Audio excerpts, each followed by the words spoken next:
This is VOA News. I'm Diane Roberts. Police in Japan's central Nagano Prefecture report Thursday that 3 people, including 2 police officers, were killed and a 4th person injured in a knife and gun attack. VOA's Jeff Custer has more. Japanese media say police responded to reports of a stabbing at about 4:25 p.m. local time in Nakano City, about 240 kilometers northwest of Tokyo. A witness told Japanese broadcaster NHK he saw a woman fleeing a man dressed in camouflage clothing. He said the woman fell and the man stabbed her. When they arrived at the scene, police said the assailant opened fire, striking 2 officers. The woman and both officers later died from their injuries at a local hospital. Witnesses said the suspect, who was also wearing a cap and sunglasses, fled the scene and holed up at a nearby building. Investigators said a 4th person was injured, but their condition is unknown. Residents have been advised not to leave their homes for non-urgent reasons. Jeff Custer, VOA News, Washington.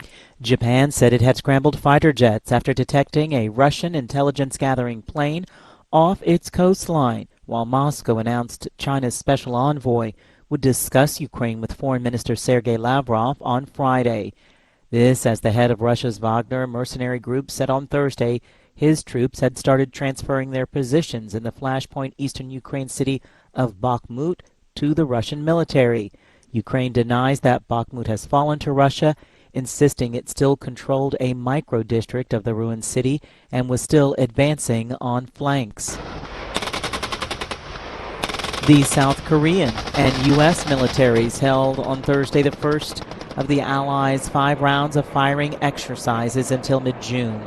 The massive joint live-fire exercise played out near the border with North Korea, despite the North's warning that it won't tolerate what it calls a hostile invasion rehearsal on its doorstep.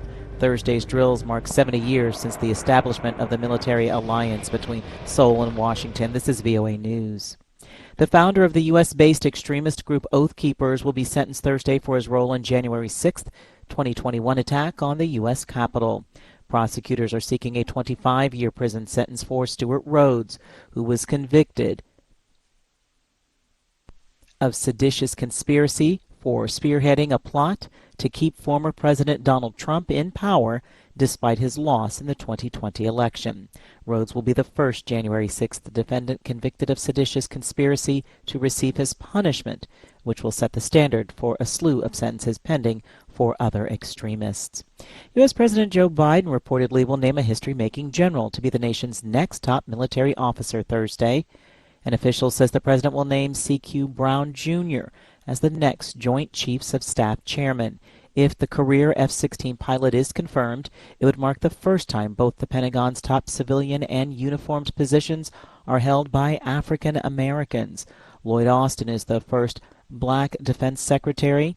Brown already made history as the first black man to be the Air Force's top officer, and he'd be the second black chairman after Colin Powell 30 years ago. AP Washington correspondent Sagar Magani reports General Brown has a unique story behind his call sign as an Air Force fighter pilot. In 1991, Brown had to eject from his burning F-16 high above the alligator-infested Florida Everglades. He told the Aspen Security Forum last year as he floated in his parachute, a thought was, hope there's nothing down there. He landed in the muck, which led to the man tapped to be the nation's top military officer earning his call sign, Swamp Thing. That was AP's Sagar Magani. 2 opposing visions for Turkey's future are on the ballot when voters return to the polls Sunday for a runoff presidential election.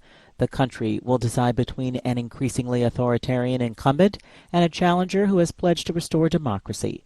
But as Kadir Has University professor Serhat Güvenç explains, he couldn't get people out to vote.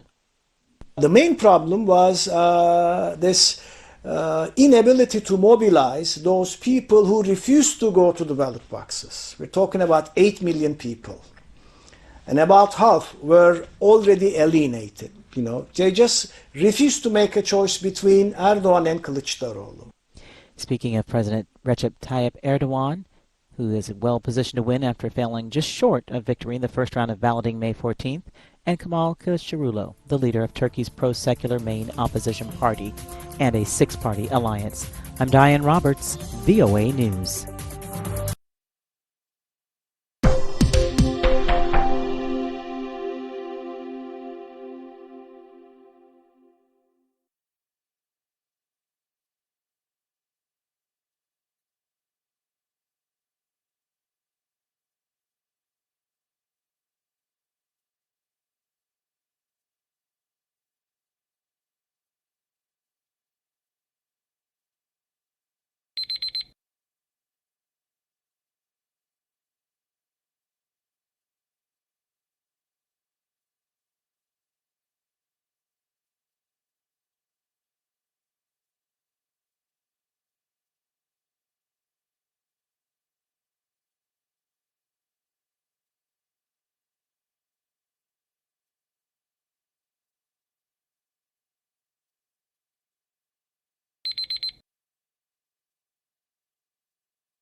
Thank you for watching.